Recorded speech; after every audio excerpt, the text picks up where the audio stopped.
매주 다음 주까지 이렇게 또 뵙게 되어서 너무도 기쁘고 또 하나님 앞에는 또 황송스럽기도 하고 또 감사하기도 하고 여러 감정이 제 안에서 이렇게 교차되고 있습니다.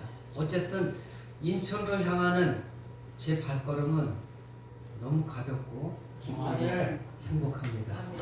감사합니다. 성도 여러분들이 저를 기다리신 만큼 저도 성도 여러분들을 눈이 빠지게 보고 싶어서 기다렸습니다. 감사합니다. 청춘, 이는 듣기만 하여도 가슴이 설레는 말이다. 아시는 분이 있을 거예요.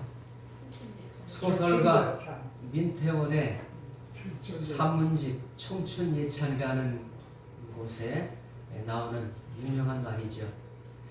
저는 이제 오면서 운전하면서 퍼뜩 이 민태원 소설가의 이 말이 떠오르더라고요. 그래서 이거를 우리 그리스도인의 삶에 한번 관련해서 적용을 해보면 어떨까.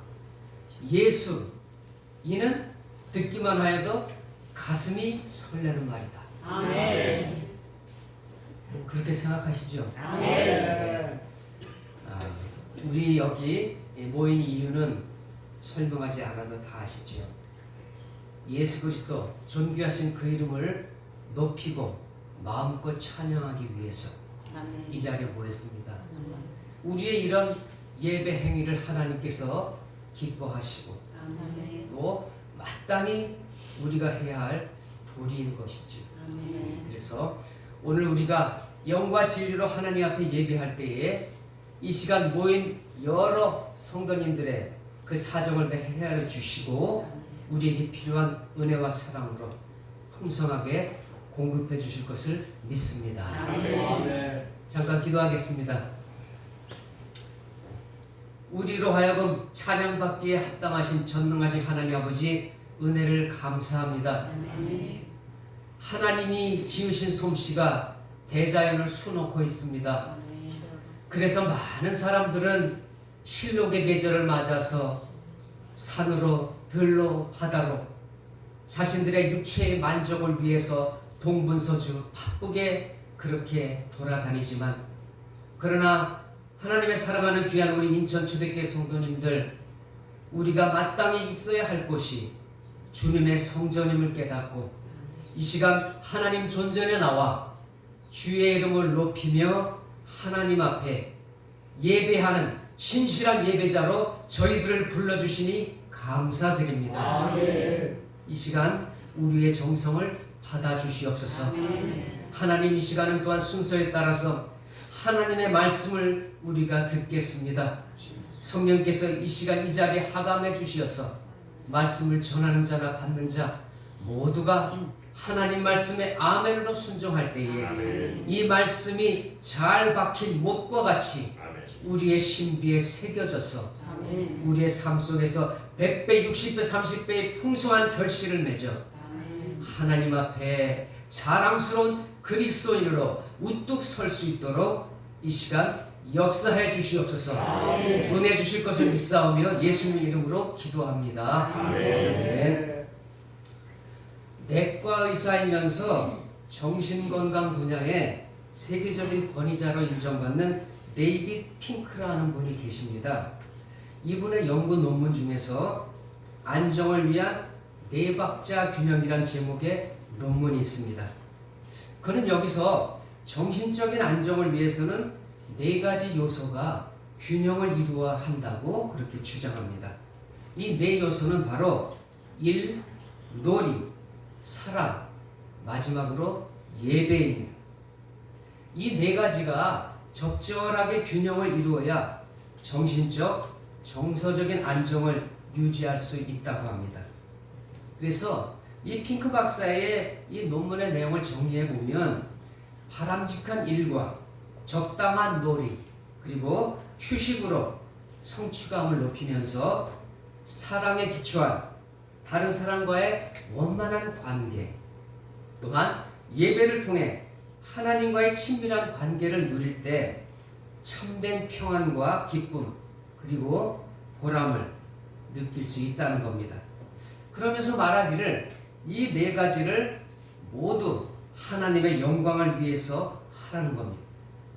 그러니까 일도 놀이도 사랑도 그리고 예배도 모두 하나님의 영광에 초점을 맞추라는 것입니다. 신학자도 아니고 목사도 아닌 그저 평범한 의사인 사람이 정신적인 안정을 위해서 예배가 필요하다고 하는 이 주장은 다소 의외이기도 한데요. 그러나 긴장 수준이 높은 사람에게 정신적인 안정과 균형을 잡는데 예배가 중요한 요소가 된다는 이 핑크 박사의 연구는 만여 건이 넘는 임상 사례를 통해서 이미 증명이 되고 있습니다. 굳이 이런 연구가 아니더라도 예배의 중요성은 예수를 믿는 신자라면 누구나 다 알고 있는 그런 사실이지요. 왜냐하면 우리 인간은 하나님을 떠나서는 결코 정신적인 안정이나 균형 있는 삶을 기대할 수 없기 때문입니다. 그래서 예배는 이사야 43장 21절에 기록된 것처럼 하나님이 우리를 지으신 목적이고 또한 죄악 가운데서 우리를 구원하신 목적입니다. 그러므로 인간은 예배하는 그러한 존재로서 예배가 우리의 사명이고 목적입니다. 동시에 예배는 하나님께 초점을 맞추는 일이고요. 세상에 하나님의 영광을 선포하는 일입니다. 하나님의 하나님 되심을 인정하고 기쁨으로 하나님을 고백하는 것입니다. 이것이 바로 예배입니다. 우리 성도님들은 인생에서 가장 중요한 것이 무엇이라고 여기시는지요? 인생에서 중요한 것은 바로 창조주 하나님을 아는 것이고 그리고 그분 앞에 서서 자신을 돌아보는 것입니다. 그럴 때 비로소 우리는 자신이 누구인 자를 알게 되고 그리고 어떻게 인생을 살아가야 할 것인지를 알게 됩니다. 더불어서 유한하고 덧없는 우리 인생이 영원성, 하나님의 그 무한하신 영원성에 입대어지는 것입니다. 종교개혁자 칼빈, 우리가 잘 알고 있지요. 이 칼빈은 시편을 인생의 거울이라고 했습니다. 인간의 다양한 정서를 반영하기 때문이죠.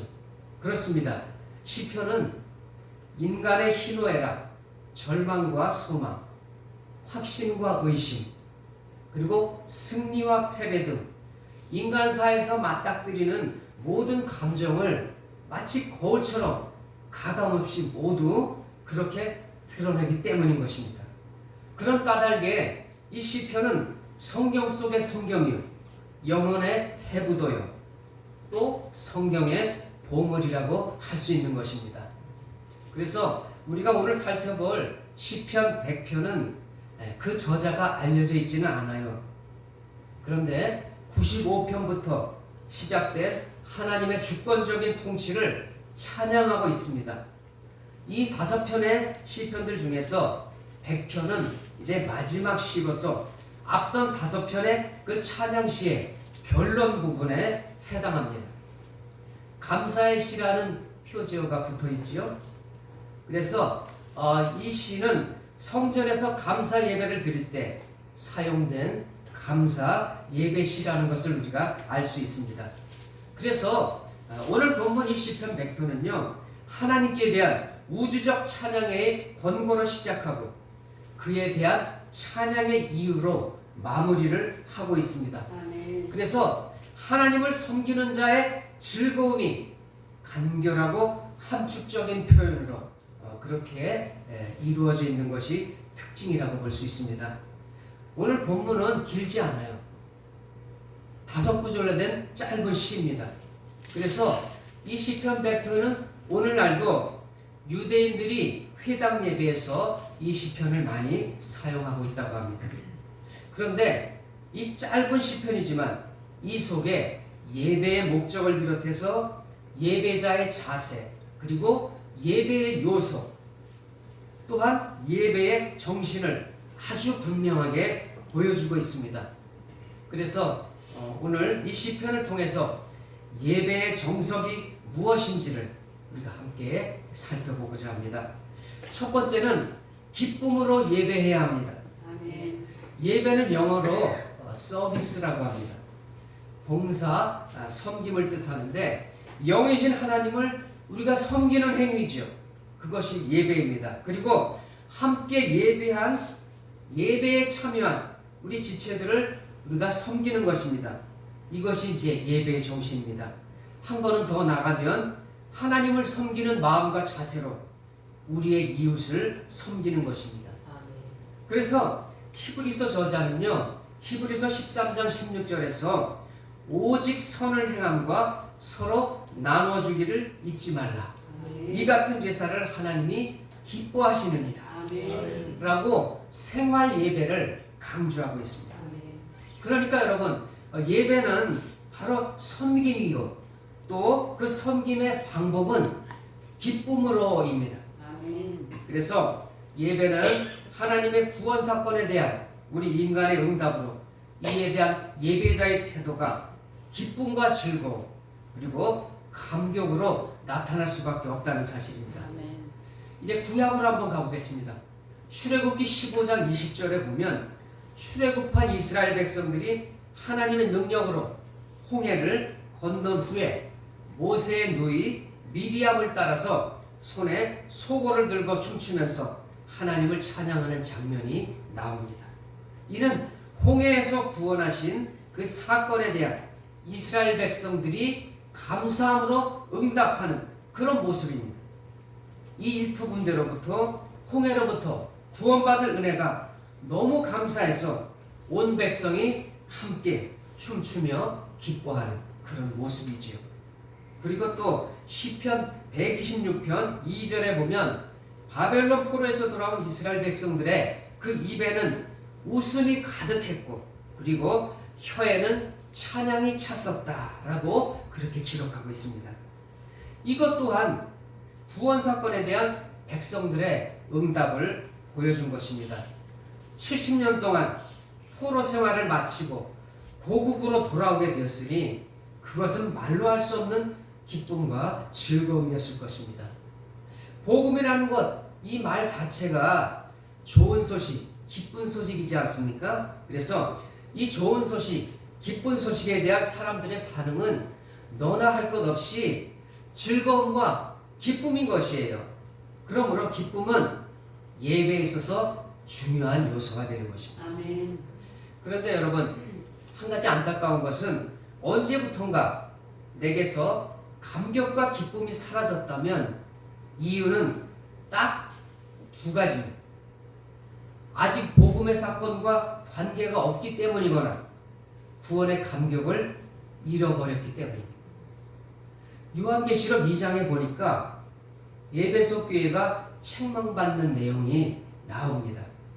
그런데 그 책망의 이유가 잘 아시는 것처럼 처음 사랑을 버렸다는 복음의 사건과 관계가 없는 예배, 구원의 감격을 잃어버린 예배, 그 예배는 그냥 하나의 의식이요 행사에 그칩니다.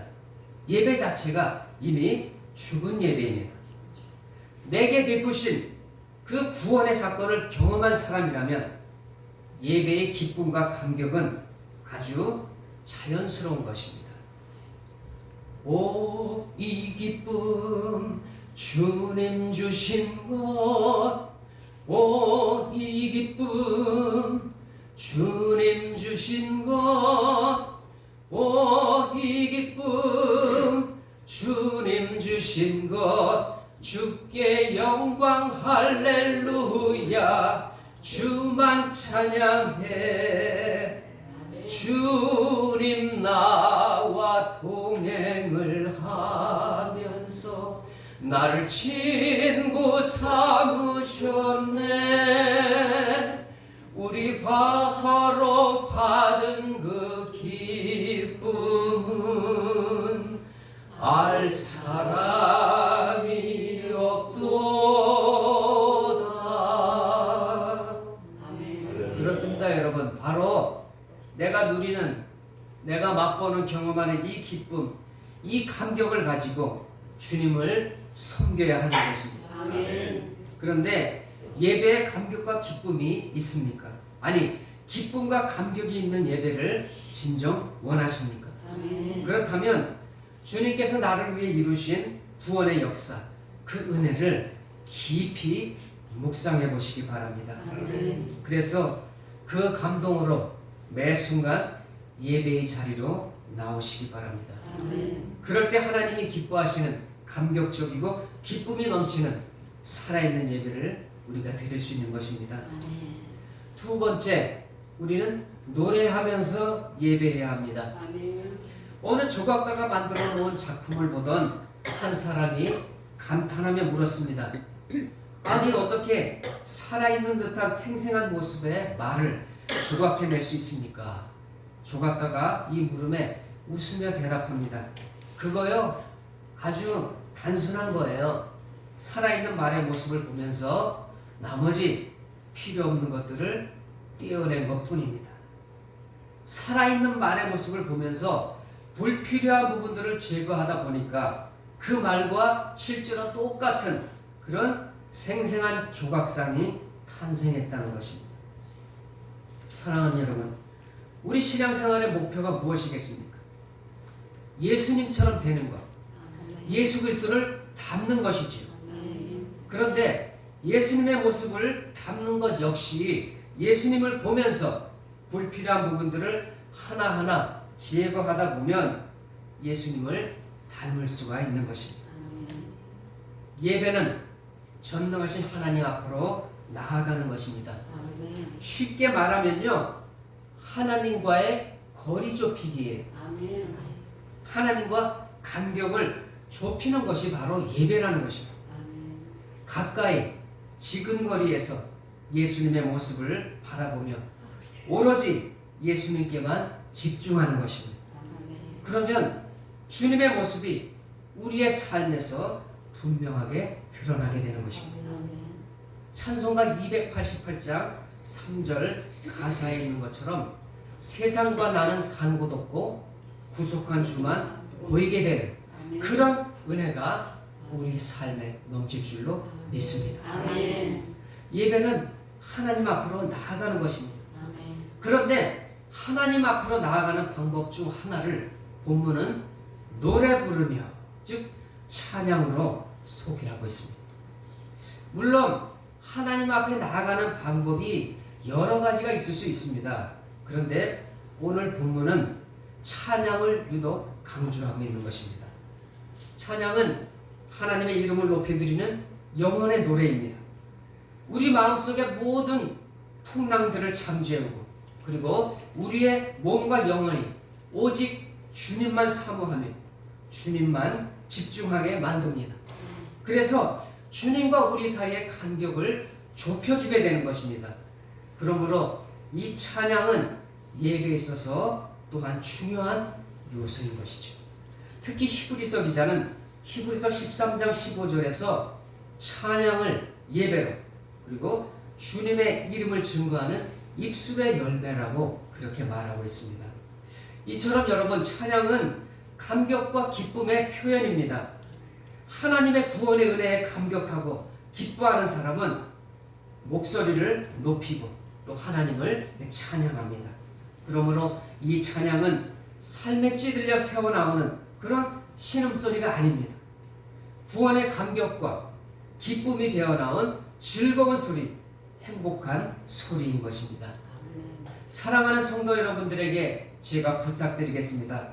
절대로 찬양에 인색한 깍쟁이가 되지 마십시오.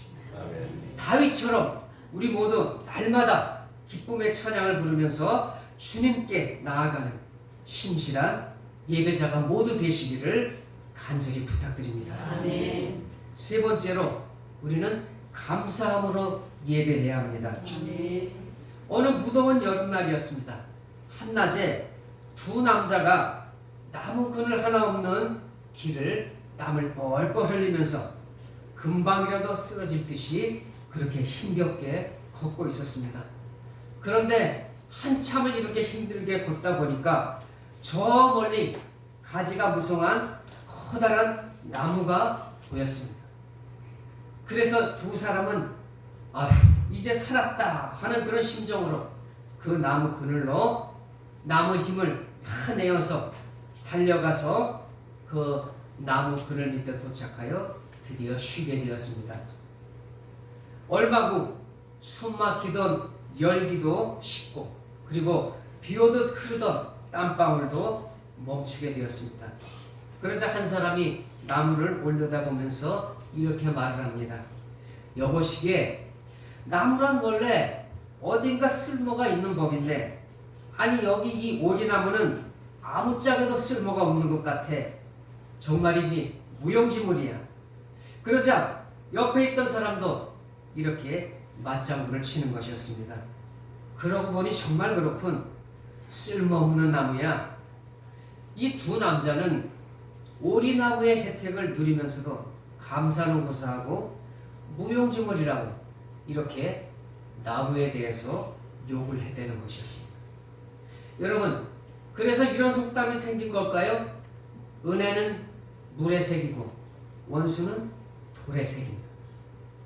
받은 은혜에 대한 감사보다는 계속해서 무언가를 자꾸자꾸 요구만 하는 감사 불감증에 고질적인 병폐를 지닌 것이 바로 이기적인 인간의 모습입니다. 살면서 우리가 평생 잊지 말아야 할 말이 있다면 그것은 바로 감사라는 말입니다. 그런데 여러분, 실제로는 어떻습니까? 저도 그렇고 여러분도 그렇고 솔직히 우리는 감사에 인색하지 않습니까? 그리고 감사라는 말 자체를 우리가 잊고 살 때가 얼마나 많은지, 우리가 이렇게 감사를 잊고 사는 것은 우리 마음속에 가득한 탐욕 때문입니다. 그래서 바울은 우리에게 이렇게 권면을 했지요. 불평과 원망 대신에 자족하는 마음, 감사하는 마음으로 살으라고. 이런 감사의 마음이 우리 안에 다시 회복되어야 할 줄로 믿습니다. 감사는 하나님이 우리에게 허락하신 복을 여는 열쇠이고 성숙한 신앙인의 자기 표현입니다. 하나님께서 우리에게 베풀어 주신 은혜를 기억하는 성도는 감사할 수밖에 없습니다. 그리고 감사하는 자에게 하나님은 감사할 조건을 더 많이 허락하시고 또 감사의 은혜를 실로 많이 베풀어 주시는 것입니다. 그래서 하나님께 나아가는 자, 즉 하나님께 예배하는 예배자에게 필요한 것은 감사라는 덕목입니다. 우리가 하나님 앞에 감사의 제사를 드려야 할 이유는 차고도 넘칩니다. 그리고 너무도 분명합니다.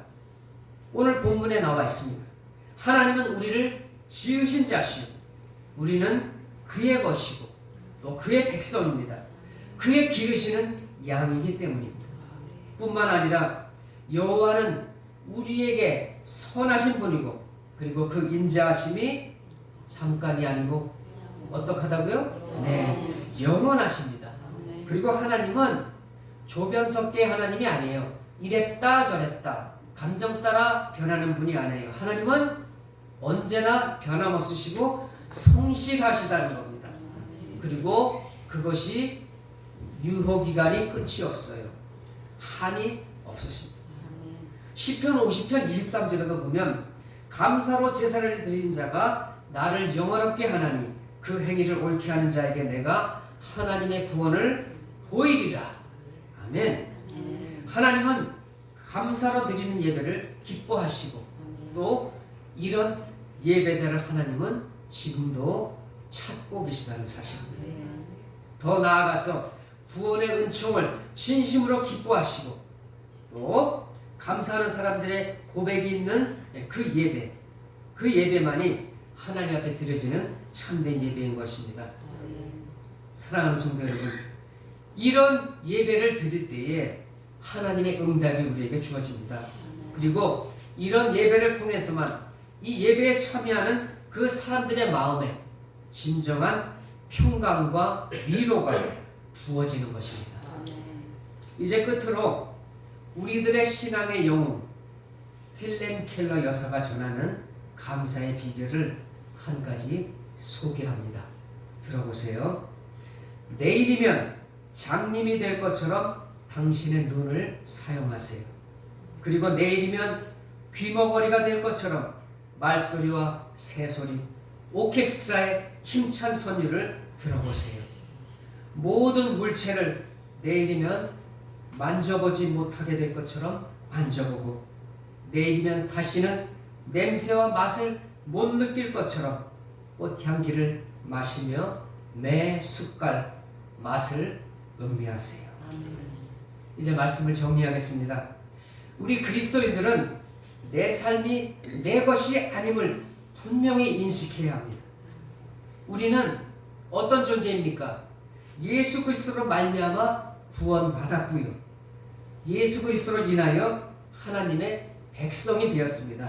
그리고 우리는 주님의 양이 된 그런 존재입니다. 고린도전서 6장 19절에 우리의 몸은 하나님께서 그리스도라는 값으로 산 것이므로 우리의 몸으로 항상 하나님께 영광을 돌려야 한다고 그렇게 교훈하고 있습니다.